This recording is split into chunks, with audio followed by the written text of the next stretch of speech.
A paz do Senhor, Juventude de Cristo! Está começando mais um programa do Conectados na Lição. Para ampliar o seu conhecimento, fique com a gente porque estamos começando mais um Conectados na Lição. Muito bem, estamos de volta para mais um Conectados na Lição. Nesse trimestre, a revista Conectar Mais Jovem traz o tema Os Evangelhos, a representação de Jesus em 4 dimensões. E hoje nós estamos entrando na 9ª lição, que traz por título Jesus como Filho do Homem. E para não perder tempo, nós já vamos chamar para cá, o nosso comentarista da revista Conectar Mais Jovem, pastor César Rosa de Melo, diretamente de Brasília. Pastor querido, a gente escuta essa expressão filho do homem com H maiúsculo, com H minúsculo. Nos tempos bíblicos, explica pra gente o que esse termo significava. A paz do Senhor, nação Madureira, a paz do Senhor a todos que estão aí conectados na lição, a paz do Senhor, a Tianinha, a diaconisa Juliana, que Deus abençoe vocês de forma sobrenatural. Quando nós falamos de títulos messiânicos, é importante salientar que Jesus ele não está circunscrito a apenas um título. E quando se fala de Filho do Homem, vejamos que esta expressão é muito usada no Antigo Testamento, normalmente com o profeta Ezequiel, quando fala Filho do Homem, põe-te em pé, eu falarei contigo. Filho do Homem aí está designando a função de um homem que exerce o seu ministério profético. Porém, quando Jesus está, e Lucas usa esse termo, Jesus também ele usa muitos, porém ele usa em terceira pessoa quando ele fala convém que o Filho do Homem seja morto, crucificado e ao terceiro dia ressuscite, porque assim como foi nos dias de Noé, assim também dará a vinda do Filho do Homem. Então Jesus muitas vezes ele usa esse termo em terceira pessoa. Mas o porquê Lucas usar Filho do Homem? Veja bem, Mateus ele trabalha na seguinte linha: Jesus ele é a sucessão do rei Davi, o trono que jamais terá fim. Marcos mostra Jesus como servo. Lucas, como Jesus entra na história humana, e Lucas ele vai fazer muito bem isso, porque Lucas vai explorar partes da infância de Jesus, quando Jesus tinha 12 anos. É o único dos evangelistas que vai explorar alguns pormenores desta fase pueril e até mesmo da adolescência. Pois bem, então Lucas, ao mostrar isso, Lucas quer mostrar o vínculo de Jesus com a raça humana. Ou seja, Jesus não é alguém solto no universo. Ele é filho de Deus, mas também ele é filho do homem. O que é isso? Ele tem uma filiação. Quem são seus pais? Maria e José. Quem é a sua raiz? Quem é a sua ancestralidade? Porque as pessoas querem saber de onde veio esse Messias. E um outro quesito, Lucas usa Filho do Homem para designar alguém que entra na história humana, mas também esse título é um título messiânico, mostrando o quê? O lado da divindade de Jesus. Que lado é esse? Justamente essa filiação divina. É o Filho do Homem. O que é isso? O exercício profético e messiânico. Jesus ele age como profeta, age como Messias, age como Salvador. Por isso que é de fundamental importância nós entendemos que os títulos não definem Jesus. Jesus não está limitado a títulos.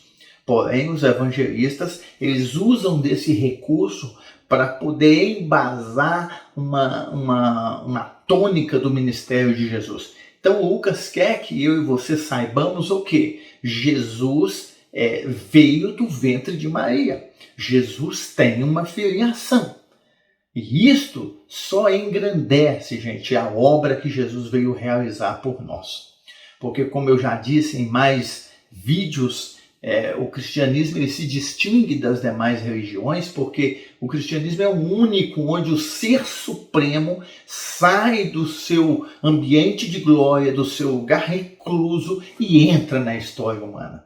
Então, que nós venhamos entender, o Filho do Homem se fez carne, habitou entre nós. para poder nos dar direito de vida eterna. Perfeito. Mais uma pergunta, pastor César. Por que a genealogia de Lucas difere do Evangelho de Mateus? Essa é uma pergunta interessante.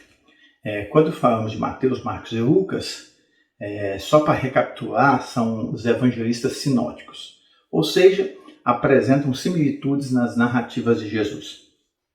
Porém, quando nós olhamos para a genealogia, Mateus traça a genealogia por uma ótica e Lucas vai tratar de uma outra lógica. Qual lógica é essa? A lógica de Maria. Ele começa com Maria. Por que isso? Porque o objetivo de Lucas é mostrar esse Jesus que entra na história humana. Esse Jesus que é gerado durante 9 meses. Esse Jesus que está aí no útero, sendo gerado. E para nós, cristãos, cremos piamente que é obra do Espírito Santo de Deus. Maria não coabitou com ninguém. Maria não teve relações sexuais com ninguém. Maria, ela se achou grávida por obra especial e sobrenatural do Espírito Santo de Deus. E Lucas traça a partir de Maria. Por que isso? Gente, é primordial que Jesus tenha um vínculo com a raça humana. Então, Mateus ele vai mostrar mais Jesus a partir daquela visão dos cabeças de cada tribo, uma visão mais paternalista. Lucas ele mostra mais no âmbito a linhagem ali de Jesus a partir de Maria. Para que isso, gente? E vai ressaltar aqui que não divergem nada uma da outra, simplesmente são óticas diferentes. E qual é o reforço maior de Lucas aqui? Jesus é filho do homem. Que homem? Filho de um carpinteiro, filho de Maria. Muitas vezes a nossa visão ela não consegue imaginar Jesus nascendo, Jesus chorando, Maria tendo que trocar as fraldas de Jesus, por assim dizer. E isto, gente, é mostrando o que? Jesus se tornou um de nós. Para que eu possa entender a beleza do que Deus fez por nós, eu preciso entender o que esse Deus fez antes de morrer. E o que ele fez antes de morrer? Entrou na nossa história.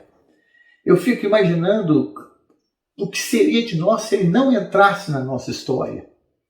O que seria da humanidade se ele não se submetesse a todo esse processo e se tornar um de nós. A maior glória, gente, a maior glória do sacrifício de Jesus não foi apenas a crucificação.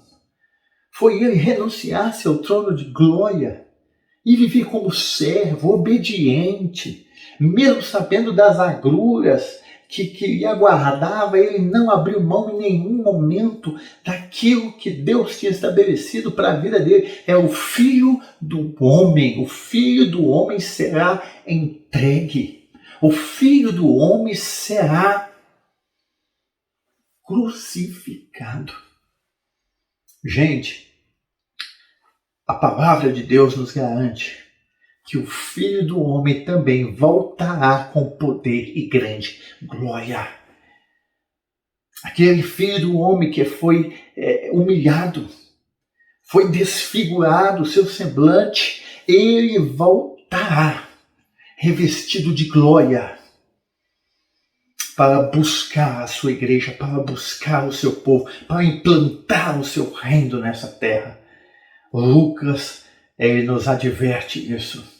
O Filho do Homem veio para mostrar o grande amor de Deus para com a humanidade. Perfeito! Lembrando que a editora Betel disponibiliza para você, juventude, totalmente gratuito, mais um subsídio, que é o PIL Conectar Mais Jovem, programa de incentivo à leitura, sempre trazendo algo que vai agregar aí e ampliar o seu conhecimento na palavra de Deus. E já quero receber aqui a nossa convidada, ela que é graduanda em teologia, a nossa querida diaconisa Juliana Nascimento. Seja bem-vinda. Juju, o que você trouxe de Pio para agregar na lição de hoje? Muito obrigada. Para mim é um grande prazer estar aqui mais uma semana no Conectados na Lição. O Pio de hoje traz o título Jesus, o Soberano. Bom, se você quer saber mais sobre esse assunto, acesse lá o site da Editora Betel e faça o download gratuito do Pio Conectar Mais Jovens, o programa de incentivo à leitura. Eu já quero fazer aqui uma pergunta para o nosso pastor César Rosa. Pastor César Rosa, a juventude quer saber qual é a conexão do ministério de Jesus com esse título, o Filho do Homem. Outra pergunta imprescindível para compreendermos esse título de Jesus como Filho do Homem. Vejamos, quando Lucas fala de Jesus como Filho do Homem, a primeira coisa é a identificação com a raça humana, com a história humana. Ou seja, ele não é alguém alheio a tudo que acontece no nosso meio. Então, a primeira conexão que nós encontramos é identificação com a nossa história. Essa talvez seja uma das questões mais belas da divindade. Sabe o que é Jesus sentir fome, sentir sede, sentir traição? Isso é identificação com a nossa história. É sentir as nossas fraquezas. Nós vemos que em determinados momentos da vida de Jesus, quando ele perde João Batista, ele se recolhe para estar sozinho. O que é isso? É o Jesus que se identifica conosco. O que acontece quando nós perdemos alguém tão querido? O luto bate, a tristeza bate, e Jesus ali nos dá uma grande lição. Olha, eu sinto o que vocês estão sentindo. Quando ele chega diante da sepultura de Lázaro, a Bíblia diz, 12:35, me parece que é o menor versículo da Bíblia, Jesus chorou. Por que ele chorou? Os teólogos vivem dizendo várias coisas acerca do choro de Jesus. Mas o que eu quero mostrar aqui é por que ele chorou. Para mostrar para mim e para você que ele também tem sentimentos. Queridos, como difícil é saber lidar com os sentimentos. E Jesus está nos mostrando, ele identifica com a nossa história. Nós precisamos resgatar isso, esse Jesus que sente, esse Jesus que identifica. Quantas vezes nós passamos por dores lacinantes, por momentos tenebrosos, onde achamos que estamos sozinhos. Olha, quero te dar uma palavra nesse momento. Você não está sozinho. O Filho do Homem se identifica conosco. O Filho do Homem conhece aquilo que estamos passando. Uma outra questão maravilhosa do Filho do Homem durante o seu ministério é a sua acessibilidade às pessoas. Naquela época os doutores quase que eram inacessíveis. Parece que vestiam as vestes da religiosidade e viviam uma vida totalmente alheia às pessoas, principalmente aquelas que viviam à margem da sociedade. Jesus não. O Filho do Homem, ele estava ali acessível o tempo inteiro. Era o homem que parava para conversar com a prostituta. É o homem que parava para escutar o clamor de um cego. É o homem que parava para dar atenção para as crianças. É um homem que parava para conversar com mulheres, tendo em vista que naquela época elas eram ignoradas, nem alma tinha, nem valor tinha naquela sociedade. Mas Jesus tinha tempo. O que é isso, gente? Ele era acessível.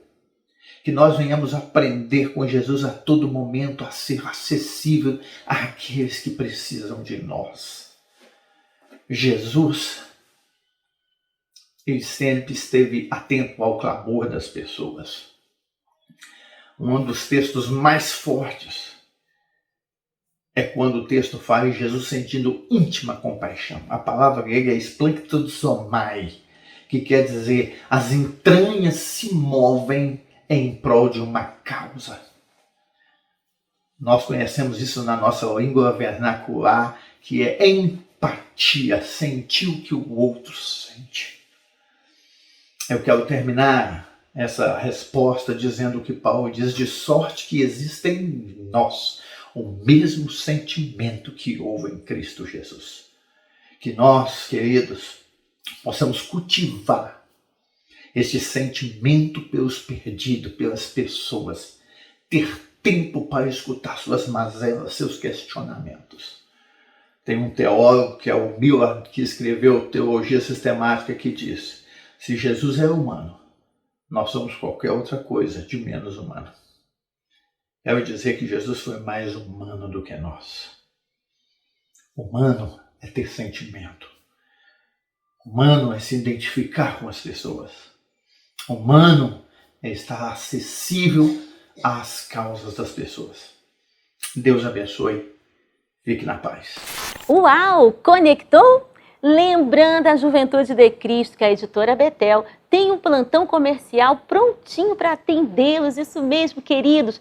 Entre em contato e peça já o livro subsídio do trimestre, O Mistério dos Evangelhos. Você vai saber tudo sobre Jesus, como rei, como servo, como sacerdote. Bem, um livro maravilhoso que vai ampliar o conhecimento e os estudos aí da Palavra de Deus. Temos ainda a Bíblia Jovem, Bíblia do Culto Jovem, com design arrojado, harpa cristã, Palavra de Jesus em vermelho, tudo para a edificação da Juventude de Cristo. Gente, nós vamos ficando por aqui. Quero agradecer a Deus por essa oportunidade, agradecer a nossa querida convidada Juliana Nascimento, ao pastor César Rosa, diretamente de Brasília, e a você que esteve conosco. Deus abençoe e até o próximo Conectados na Lição.